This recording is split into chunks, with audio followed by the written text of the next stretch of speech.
Says in.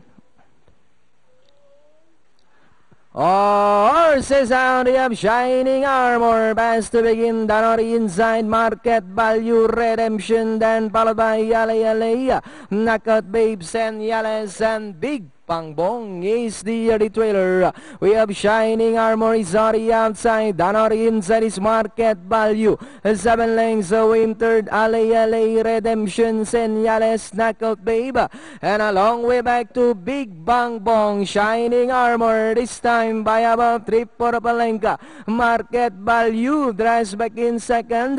10 lengths away in third. Ale Knockout Babe, Redemption, Senyales, and Big Pangbong. And still Shining Armor by about a neck. Danori inside once again is Market Value. And in third, Dale Knockout Babe, Redemption, Senyales, and Big Pangbong. And it's still Shining Armor. Danori inside is Market Value. And in third, Dale Knockout Babe. As they come down at the last 150. And it's still Shining Armor by about a length and a half. Market Value remains in second. And in third, Dale Redemption. Last 75 meters, we have Shining Armor. And finally, Shining Armor.